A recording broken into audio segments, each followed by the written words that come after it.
අනියම් අද අපි අපේ කැම්පස් එක වටේ චුට්ටක් රවුමක් දාන ගමන් මේකේ මොනවාද විස්තර කියලා කතා කරමු. 1995 දී හොයාගත්ත වොකේෂනල් ඇන්ඩ් ජූනියර් කොලෙජ් එකක් තමයි අජෝ මෝටර් කොලෙජ් එක. තියෙන්නේ බුරියොන් චුන්චුන් නම්දෝ සවුත් කොරියාවල. ඉතින් මේකේ ඇත්තටම වැඩිපුරම ફોකස් කරන්නේ මොබිලිටි ඇන්ඩ් ඉන්ජිනියරින් ගැන. ඒ කියන්නේ මේක අපි දන්න විදිහට කිව්වොත් ඔටෝමොබයිල් උගන්නන. එහෙම නැත්නම් වාහන සම්බන්ධව උගන්නන කොලෙජ් එකක්. ඉතින් අද මේකේ විස්තර බලමු. ඇත්තටම මේ දවස් දෙකක වීඩියෝ එකක්. ඒ කියන්නේ ලස්සනට ඉර පායලා තියෙන සීතල කාලේ ඉර පායලා තියෙන වෙලාවක ගත්ත වීඩියෝ එකක් වගේම ඊට පස්සේ මට ටයිම් තිබ්බ විදියට මම එදා වැස්ස දවසක් සීතලයි එදා වීඩියෝ එකක් තියෙනවා. ඉතින් එදා පොඩ්ඩක් කැම්පස් එක චුට්ටක් ටිකක් කැතට පේනවා වගේ මට දැනෙනවා. ඒ වුණාට ඇත්තටම මුලින් පෙන්වුවා වගේ කැම්පස් එක ගොඩක් ලස්සනට පේනවා. ඉතින් ඔයාලා දැනගන්න එපා මේ වගේ දවස්වලට මෙහෙම තමයි පේන්නේ. ඉතින් දකින්න වගේ හැමදාම ලස්සනට නෑ. හරි අපි යන් ආජෝජජන්ෂාතේ හක්කයක් ඇතුළට. මේ තමයි එන්ට්‍රන්ස් එක. මෙතනින් තමයි අපිට ඇතුළට යන්න තියෙන්නේ. ඉතින් ඇතුළට යන ගමන් අපි කතා කරගෙන යන් මේකේ මේ මම උත්සාහ කරේ මේකේ අද මොනවද මේ කැම්පස් එකේ කියන්නේ තියෙන්නේ කියන එක ඕගලන්ට පෙන්වන්න වගේම මේකට ආවොත් මොනවද ඉගෙන ගන්න පුළුවන් කාට දෙන්න පුළුවන් කියන එක කියන්න. ආයෙත් කියනවා මේ වැස්ස දවසක ගත්ත වීඩියෝ එකක් නිසා තමයි මේ විදියට පේන්නේ. ඇත්තටම අර ගොඩාක් වැස්සට පස්සේ ඒ කියන්නේ ඒකයි මේ විදියට චුට්ටක් අපිලිවල ගතියට පේන්නේ. නැත්තම් ඇත්තටම නිස්කලංක පරිසරයක තියෙන හරි ලස්සන කොලෙජ් එකක් මේක. අර හරි සාමකාමී ගොඩක් නාගරික නැති නිසා ඉතින් මම කතා කරන්න මොනවාද මේක ඇතුළට ආවොත් අපිට ඉගෙන ගන්න පුළුවන් කියන එක. එයාසේ මම කියන්නම් මේ යන්නේ අපි අපේ රේසින් ට්‍රැක් එකට. මේ පාර අලුතෙන් හැදුවේ. රේසින් ට්‍රැක් එක කලින් ඉඳන් තිබ්බා. දැන් මේ පාරෙන් ගිහිල්ලා අපි බලමු රේසින් ට්‍රැක් එකේ ඉඳන් කොයි විදිහටද අපිට ලස්සනට අපිව පේන්නේ කියලා අපේ view එක. ඉතින් අපේ කැම්පස් එක ඇත්තටම වටේට වගාවල් තියෙන්නේ ගොඩක්. ඇයි මේක මම කියන්නේ ග්‍රාමීය පැත්තක් කියලා. ඉතින් මේ ඒවත් ඇත්තටම අපිට බලා ගන්න පුළුවන්. ඒ ඉස්සර නම් මේවට අපි ආපු කාලේ කිව්වා ඒ වගේ part times වලට ඉස්සර කට්ටිය අරගෙන තියෙනවා. හැබැයි දැන් නම් ගන්නෙ නැහැ ගොඩක් වෙලාවට. මේගොල්ලන්ගේ කොරියන් අයම තමයි ගොඩක් වැඩ කරනවා අපි දකින්නේ. හරි. අපි මේ කැම්පස් එකට ආවොත් ඒෂියන් අය තමයි ගොඩක් වෙලාවට මේ කැම්පස් එක ફોකස් කරලා එන්නේ. ඉතින් නේපාල් අය, වියට්නාම්, මොංගෝලියා ඊට පස්සේ ලංකාවේ අපේ අය මේ කැම්පස් එකට එනවා. ඇවිල්ලා ඉතින් ඉගෙන ගන්න තියෙන වාහන සම්බන්ධව. නිකම් මම ફોකස් කරොත් මොනවාද ඒරියාස් කියලා. ඔටෝමෝටිව් ඉන්ජිනියරින් ගැන, ස්මාර්ට් ඔටෝමෝටිව් ටෙක්නොලොජි සම්බන්ධව, ඉලෙක්ට්‍රික් වෙහිකල් ටෙක්නොලොජි සම්බන්ධයෙන්, ඔටෝමෝටිව් ටියුනින් ඇන්ඩ් මේන්ටෙනන්ස් ගැන, ඒ වගේම ඔටෝනොමස් වෙහිකල් ටෙක්නොලොජි ගැන, වගේම drone operation and maintenance, UAV technology, automotive design, mobility design වගේම මීඩියා කන්ටෙන්ට් ක්‍රියේෂන් ගැනත් අපේ කැම්පස් එකට ආවොත් ඔයාලට ඉගෙන ගන්න පුළුවන්. මේන්ලි ફોකස් වෙන්නේ මොබිලිටි ඇන්ඩ් ඉන්ජිනියරින් ගැන. එතකොට මේ අපේ කැම්පස් එකේ ගොඩක් වෙලාවට ඉන්නේ වියට්නාම් අය. ඇත්තටම වියට්නාම් අයගේ ලොකු ප්‍රතිශතයක් ඉන්නවා. දැන් වෙද්දී ඉංග්‍රීසි මීඩියම් වලිනුත් අපේ කැම්පස් එකට කට්ටියව ගන්නවා. ඒ කියන්නේ D2 වීසා වලිනුත් එනවා, D4 වීසා වලිනුත් කට්ටිය එනවා.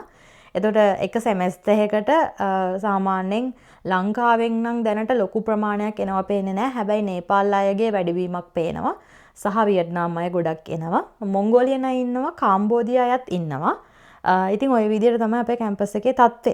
දැන් මේ අර අපි ඔය බලලා ඉවර වෙලා ආපහු එන ගමන් ඉතින් මේ ලොකුවටම මේ කැම්පස් එක ගැන අද අර ඇතුළට ගිහිල්ලා මේ ඇතුළේ තියෙන දේවල් පෙන්වන්න නෙමෙයි මට පොඩක් වටේ පොඩක් ඒ කියන්නේ කැම්පස් එක මොන වගේද කියලා පෙන්වන්න තමයි ඕමනාව තිබ්බේ. අනිත් එක තමයි දැන් ගොඩක් අර කොරියාවේ තියෙන නාගරික පැතිත් එක්ක සාපේක්ෂව මෙහි ගස් කොළන් වල එක එක වර්ගයේ එක එක ගෙඩි වර්ග තියෙනවා, ෆෘට්ස් තියෙනවා. අපිට අර ඒකත් 아무තු අත්දැකීමක්. දැන් අපි දැන් ගොඩක් කොරියාවේ තැන්වල එහෙම දකින්න නැහැ, ගස් නැහැ. ගොඩක් වෙලාට බිල්ඩින්ග්ස් විතරයි නාගරික පැතිවල. හැබැයි මෙහි එහෙම නැහැ.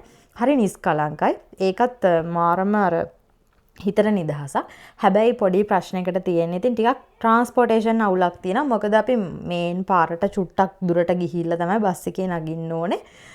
මේ පැත්තට KTX ලයින් එකක් තාම ඒ කියන්නේ හදන ගමන් තියෙන්නේ. ඒ නිසා ඒක වැඩ කරන්නේ නැහැ. මුගුන්වා නෝමල් ඩීසල් ට්‍රේන් තමයි යන්නේ. හැබැයි ඉතින් ඒකත් තව ටිකක් කල් යද්දි හැදෙයි. හදන ගමන් තියෙන්නේ කියලා තමයි කියන්නේ.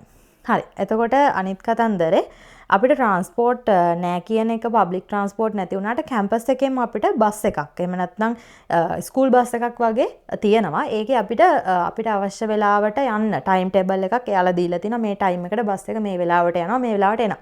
ඒතර ඒ නවත්තන තැන් ටිකක් තියෙනවා. අපිට අවශ්‍ය විදියට කැම්පස් එකේ ඉඳන් ඕනනම් අපේ ඒ ළඟම තියෙන නගරෙට එතකොට යන්න පුළුවන්. ඒතර ඒ පැත්තට පාර්ට් ටයිම් යන ළමයින්ට ලේසි සහ ඒ පැත්තේ සමහර ළමයි හොස්ටල් වල ජීවත් වෙන්නේ නැති ළමයි ඉන්න. ඒතර ඒ ළමයි එළියේ ගෙවල් අරන් ඉන්නවනම් එයාලට ඒක පාවිච්චි කරලා යන්නේ ඒවා කරන්න පුළුවන්. ඉතින් ගොඩක් අය මෙහි ආවට පස්සේ ගොඩක් පිරිමි ළමයි නම් ඉක්මනට වාහනයක් ගන්නවා. ගොඩක් ලංකාවේ දැන් එහෙමයි. ඉතින් ට්‍රාන්ස්පෝර්ට් ප්‍රශ්නේ ඇත්තටම දැන් ලොකුවටම එතකොට බලපාන්නේ නැහැ. ඉතින් මේ දවස්වල ටිකක් ගස් එහෙම රතු පාටක් තියෙනවා. සමහර ගස්වල කොළ නැහැ. ඉතින් ඒ වගේ අමුතු කාලගුණයක් තමයි මේ දවස්වල තියෙන්නේ. ඕටම් එකත් එක්කලා නිකන් වින්ටර් එක එන්න වගේ. ඉතින් මීට සතියකට විතර කලින් පොඩක් හිමත් චුට්ටක් වැටුණා. ලොකුවට නෙමෙයි. පොඩ්ඩක් වැටුණා. ඉතින් මේ වාහන එහෙම ගොඩක් ළමයින්ගේ වාහන. ඉතින් ඔහොම තමයි කැම්පස් එකේ විස්තර. ඉතින් ඔයාලට අජෝ මෝටෝ කොලෙජ් එකට ඇප්ලයි කරලා එන්න පුළුවන් ඒජන්සි තියෙනවා. මේ ගොඩක් ඒවා මම දකිනවා. ඉතින් මේ පෞද්ගලිකව මේ වීඩියෝ එක හරහා මට නම් ගම් කියන්න බෑ. හැබැයි ඔයාලට මේකට ඇප්ලයි කරලා එන්න පුළුවන්. අවුරුදු 2 මේකේ කරලා එහෙම නැත්නම් මේකේ බැචලර් ඩිග්‍රී එක කරලා ඔයාලට මාස්ටර්ස් වලට වෙන යුනිවර්සිටි වලට ඇප්ලයි කිරීමේ හැකියාවක් තියෙනවා. ඊළඟ කතන්දරේ තමයි මම කියන්න ඕනේ දේ. ගොඩක් අය දැන් IELTS කරලා යුරෝප් කන්ට්‍රීස් වලට යන්න කොස්ට් එක වැඩි නිසා මේ රටට එන්න බලනවා. එතකොට ආවට පස්සේ ඔයාලා මුණ දෙන ගොඩක් ලොකු ගැටලුවක් තමයි ඔයාලට කොරියන් බැරි එක. ඒ කියන්නේ කොරියන් අපිට කොහොමත් බෑ. අපි ලංකාවේ අය අපිට ලංකාවේදී අපි ශ්‍රී ලංකන් නැත්තම් අපි සිංහල නැත්තම් ඉංග්‍රීසි ඉගෙනගෙන ආවට අපිට කොරියන් කියන ලැන්ග්වේජ් එක වැඩි අපිට ඇල්ලෙන්නේ නැති සබ්ජෙක්ට් එක. එතකොට අපි ඒක පොඩ්ඩක් ඉගෙනගෙන ආවොත් අපිට මේ රටේදී ඉක්මනටම ජොබ් එකකට යන්න පුළුවන් හැකියාව වැඩි. ඒ කියන්නේ පාර්ට් ටයිම් එකක් කරන්න. මොකද අපි කොරියන් දන්නේ නැති වුණොත් එයාලත් එක්ක කමියුනිකේට් කරගන්න අමාරු වුණාම අපි ජොබ් එකකට ගියත් අපිට ඒගොල්ලන් කියනවා ඔයාලට කතා කරන්න බෑ. ඔයාලට අපි කියන දේ තේරෙන්නේ නැහැ. ඒ නිසා ජොබ් එකට එන්න එපා කියලා. ඒ නිසා ඔයාලගේ හොඳම වැඩේ තමයි ඔයාලා කොච්චර කවුරු කොහොම කිව්වත් කොරියන් නැතුව පුළුවන් කොරියන් ටොපික් ඕනේ නැහැ, අර කෝඩ් නැහැ, මේ කෝඩ් නැහැ කියලා කොච්චර කිව්වත් ඔයාලා ටිකක් හරි කොරියන් ඉගෙනගෙන මේ රටට එන්න බලන්න. එතකොට ඔයාලට තියෙන වැලියු එක වැඩි වෙනවා. පොඩ්ඩක් හරි වැඩි වෙනවා. ඒක ඔයාලට ආවට පස්සේ තේරෙයි. මේ තියෙන අපේ ලස්සන පිට්ටනිය. මේකත් දැන් කැත වෙලා තියෙන්නේ මේ වැහැලා නිසා. එතකොට මේ අර තියෙන බ්‍රෑන්ඩ් ටිකේ වාහන ටිකේ බ්‍රෑන්ඩ්. ඉතින් ඒ වගේ පොඩි එක්සර්සයිස් මැෂින් ටිකකුත් තියෙනවා. ඔය තියෙන ලෙක්චර් හෝල් ඔය A කියලා ඔයගලන්ට ගහලා තියෙන එකක් පේනවා. ඒවා ලෙක්චර් හෝල් ABC කියලා තුනක් තියෙනවා. මේ එතකොට සාමාන්‍යයෙන් ලෙක්චර්ස් වැඩෙන දවස් ගත්තොත් සතියට දවස් 4ක් අපිට නම් මුලින් ලෙක්චර්ස් තිබ්බා. සමහරුන්ට දවස් 3 ලෙක්චර්ස් තියනයි ඉන්නවා. එතකොට අනිත් දවස් ටික ෆ්‍රී. ගොඩක් වෙලාවට සඳුදා ඉඳන් බදාදා වෙනකම් නැත්නම් සඳුදා ඉඳන් බ්‍රහස්පතින්දා වෙනකම්. ඒකෙත් අපිට දවසම ලෙක්චර්ස් වැටෙන්නේ සතියටම එක දවසක් වගේ. නැත්නම් දවසට වරුවක් වගේ තමයි ලෙක්චර්ස් තියෙන්නේ. ඉතින් ඔයාලට මම කියන්නේ ඔයාලා එනවා නම් මේකට එන්න ඕනේ අපි වාහන සම්බන්ධයෙන් ඉගෙන ගන්න කැමති නම්. ඉතින් නැතුව වෙන දේවල් වලට ඇවිල්ලා වැඩක් නැහැ. අනිත් කතන්දරේ තමයි අජෝ මෝටෝ කොලෙජ් එකයි අජෝ යුනිවර්සිටි කියන්නේ දෙකක්. ඒතර ගොඩක් අය පටලවගෙන එනවා මේක නෙමෙයි අජෝ යුනිවර්සිටි වෙනම තියෙනවා. අජෝ මෝටෝ කොලෙජ් එක තමයි මේක. හරි. ඒතර ඒක දෙකක්. ඉතින් ওই කතාවත් කියන්න ඕනේ. අර තියෙන බස් එක. ওই නිල් පාටට තියෙන මං කිව්වේ අපි ඕකේ තමයි අර ඉස්කෝලේ ඉඳන් අපිට දාලා තියෙන බස් එක කියලා. ඉතින් ඕකේ ඉස්සලා නම් ඇන්ටි කෙනෙක් ඉදී අම්මෝ යනම් මාර සැරයි සීට් බෙල්ට් දාගන්න ඕනේ කතා කරන්න බෑ ෆෝන් කෝල් ගන්න බෑ බහිනකම්ම මේ යා කියන විදිහටම ඉන්න ඕනේ. දැන් නම් අංකල් කෙනෙක්ට මාරු වෙලා තියෙන්නේ අංකල් කෙනෙක් දැන් ඩ්‍රයිව් කරන්නේ යනම් හරි හොඳයි. මේ ඉතින් සමහර වෙලාවට ඉතින් ඒ ඇන්ටි නම් අයියෝ මොනවද දෙයක් කියලා හිතනවා. හැබැයි ඉතින් මෙහි අපි හැම වෙලේම නගිනකොට අනේ හසෝ කියලා බහිනකොට අනෝනි ගසයෝ කියලා ඒ විදිහට කම්සහම් නිදා කියලා එහෙම බහින්න ඕනේ. එතකොට ඉතින් ඒගොල්ලෝ උනත් ටිකක් ආදරෙන් අපි දිහා බලනවා. ඉතින් අපිට සිත්තමක් තියෙනවා කැම්පස් එකේ. ඒ සිත්තමට ගිහලත් කන්න පුළුවන් කාඩ් එකකින් ගෙවලා එහෙම. අපි සෙමෙස්ටර් එකේ පළවෙනි සෙම් එකේ කියන්නේ අපි එන සෙම් එක තියෙනවානේ ලංකාවේ ඉඳන් එනකොටම පටන් ගන්න සෙම් එක. එතකොට අපිට මීල් කාඩ් එකක් මෙයාලා දෙනවා. ඒ කියන්නේ මීල් කාඩ් එකක් දෙනවා කියන්නේ අපි ඒකට සල්ලි ගෙවලා තමයි එන්නේ. ඒ නිසා මීල් 90කට දෙනවා. මාන් අපි නම් 45ක් විතර මාන් ගෙවුවා. ඒ කියන්නේ ලංකා සල්ලි වලින් දලව 90000ක් විතර. දැන් නම් මම හිතන්නේ ඒක චුට්ටක් වැඩි. එතකොට ඒක ඔයාලාට කොරියන් කෑම ඔය සමහරව ඉන්නවනේ කන්න බැරි අය. ඒ කියන්නේ Taman දන්නවනේ. එම කන්න බැරි නම් ඒක ඇත්තටම තේරුමක් නැති වැඩක්. එතකොට ඒ කාඩ් එක අපත යනවා. ඒකේ සල්ලිත් ආපහු ගන්න බැරි වෙනවා. මේ එක දවසක් දෙකක් හරි කාලා හරි කොහොම හරි තිබ්බොත් ආයෙ සල්ලි දෙන්නෙත් නැහැ. මේ සිත්තමේ පිටිපස්ස ඉස්සරහා නෙමෙයි. අද මම මේ වටේ යන්නේ. ඒ නිසා මේ වටේ යන නිසා තමයි මේ ඇතුළට යන්නේ නැත්තේ. මට පොඩ්ඩක් අර පැහැදිලි කරන්න ඕනේ වෙච්ච නිසා. ඉතින් මේ සිත්තමට එහා පැත්තේ ඔය දැන් ඔය පේන බිල්ඩින් ටික අපේ හොස්ටල්. හොස්ටල් වලත් යටටට්ටුව දැන් මේකේ ගෑන් ළමයි අඩුයි. ඒ නිසා යටටට්ටුවේ යටටට්ටුව වල ගෑන් ළමයි උඩ තට්ටුව වල මේ පිරිමි ළමයි ඉන්නේ. එලිවේටර්ස් නෑ. ඒ කියන්නේ ලිෆ්ට් නෑ. එතකොට තට්ටු ටික උඩට නගින්න තමයි තියෙන්නේ. මේ ඉතින් ඔහොම තමයි කතන්දරේ. අපිට CU මාර්ට් එකක් මේක ඇතුලේ තියෙනවා. මාර්ට් එකෙන් බඩු ගන්න ඒව කරන්න පුළුවන්. ඒ කියන්නේ ලොකුවට නැහැ ඒක. normal අවශ්‍ය කරන දේවල්. එදිනෙදා අවශ්‍ය කරන දේවල් ඒකේ තියෙනවා.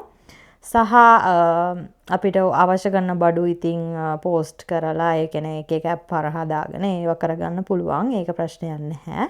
එතකොට හරි නිදහස්. ලොකුවටම අර නීති තද කැම්පස් එකක් නෙමෙයි මේක. අනිත් ඒවත් එක බලද්දි ඒ කියන්නේ සතියකට එක දවසක් විතර එනවා රූම් චෙක් කරන්න. රූම්ස් ඇතුලේ කියන්නේ අපේ හොස්ටල් ගැන මම කතා කරන්නේ. හොස්ටල් ඇතුලේ අපිට උයන්න දෙන්නේ නැහැ. වෙනමම ඔය මම ඔය සිත්තම කියලා පෙන්නන්නේ. ඒ සිත්තමට උඩ අපිට වෙනමම කිචන් දෙකක් විතර තියෙනවා. පල්ලෙම ග්‍රවුන්ඩ් ෆ්ලෝර් එකෙත් කිචන් එකක් වගේ තියෙනවා. ඉතින් ඒවැ උයාගෙන කන්න පුළුවන්. මොකද අර මේ ඒවා ටිකක් භයානක නිසා වෙන්නේ නැති යාලා කාමර තුල උයන්න දෙන්නේ නැහැ. හැබැයි ඉතින් අපිට හැම වෙලේම දැන් සීතල කාලෙට එහෙම ඒවට යන්න දුරයි සහ ටිකක් අමාරු නිසා අපි ඒක යාලා දන්නේ නැතුව අපි හොරෙන් හදාගන්න මොන හරි. එහෙම ඉතින් පොඩ්ඩක් කරගන්න පුළුවන්. හැබැයි ඉතින් අහු වුණොත් රයිස් කුකර් පිහි අරව මේවා ඔක්කොම අරයි යනවා. ඊට පස්සේ ලකුණුත් අඩු කරනවා. ඔය වගේ ඉතින් පොඩි රූල් එකක් තිබ්බට මහා ලොකුවට රූල්ස් පස්සේ යන කැම්පස් එකක් නෙමෙයි. හරි නිදහසේ ඉන්න පුළුවන් ඒ නිසා. ඇත්තරම මේකේ උගන්වන ප්‍රොෆෙසර්ස්ලා එහෙමත් හරි ෆ්‍රෙන්ඩ්ලි. සහ ගොඩක් වෙලාවට එක එක ඉවෙන්ට්ස් අරවා මේවා තියෙන නිසා ඒවට ගියාමත් ගොඩක් වෙලාවට මෙයාලා හොඳට අපිත් එක්ක කතා කරනවා. ඒ කියන්නේ ඉස්සරහට වෙන්න ඕනි දේවල් ටිකක් කියා දෙන දෙයක් තියෙනවා. දන්න අය කියා දෙනවා ගොඩක්. මේ තත්ත්වය දන්න අය කියා දෙනවා ඔයාලා මෙහෙම කරන්න කියලා. ඉතින් එහෙම තමයි. දැන් මේ යන්නේ අර මං කිව්ව මාර්ට් එක ඇතුළට. මොකද හේතුව එදා වීඩියෝ එක ගද්දි අපි මාර්ට් එකට ගියා. නංගිගේ පොත දාලා ඇවිල්ලා තිබ්බා. ඒ පොත ගන්න අපි ආපහු යන ගමන් ඉතින් පොත පැයක් විතර ඇති අපි ආයෙ ගද්දි පොත එතනම තිබ්බ විදියටම ෆෝන් එක උනත් එහෙම අපි කලින් ෆෝන් එකේමත් දාලා ගිහින් තියෙනවා. ඒවා ඒ විදිහටම තියෙනවා. ලංකාව වගේ නෙමෙයි. ලංකාවේ නම් ඒ බලලා මේ බලද්දි ඕව නැහැනේ. මෙහෙ ඉතින් එහෙම නෑ. ඒ අතින් හොඳයි. ඇත්තටම ඔයාලත් එනවනම් අජෝමෝටෝ කොලෙජ් එක ඇත්තටම ඔටෝමොබයිල් සම්බන්ධව ඉගෙන ගන්න හොඳ කැම්පස් එකක්. අර බලන්න ගර ඈතින් ලස්සන මේ කුරුළු කූඩුවක් පේනවා. ගහේ කොළ මොකුත් නැහැ. අර කූඩුව විතරක් තියෙනවා. හරි ඉන්ඩිපෙන්ඩන්ට් කෙනෙක් ජීවත් වෙන තැනක් එක. මේ කුරුල්ලෙක්. හරි ලස්සන. ඔය ඔක්කොම හොස්ටල් ඒරියා. ඉතින් මේ ටිකේ හරි ඇන්ටික් වයිබ් එකක් තියෙන්නේ නේ. මේ පරණයි ඒ ටික හරියට. මේ හැබැයි දැන් මේ මගේ ෆෝන් එක හෙල්ලෙනවා. මොකද සීතලයි මේ දවස්සේ. සෑහෙන සීතල රත් මේ අත තියන් ඉන්න බෑ. සීතලට හෙල්ලෙනවා මේක ෆෝන් එක. ඒ තරම්. අපි දැන් මේ යන්නේ අපේ හොස්ටල් එකට. මොකද නංගි අද වැඩට යන්න ඕනේ. ඒ නිසා මේ මම යනවා කාමරේට. නංගි ගිහිල්ලා ඊට පස්සේ ලොකු ජැකට් එක දාගෙන එයා වැඩට යයි. ඔහොම තමයි. දවසේ තත්ත්වේ. ඕක තමයි ඉතින් කැම්පස් එකේ විස්තරේ. එහෙනම් ඉතින් අදට වීඩියෝ එක ඉවරයි.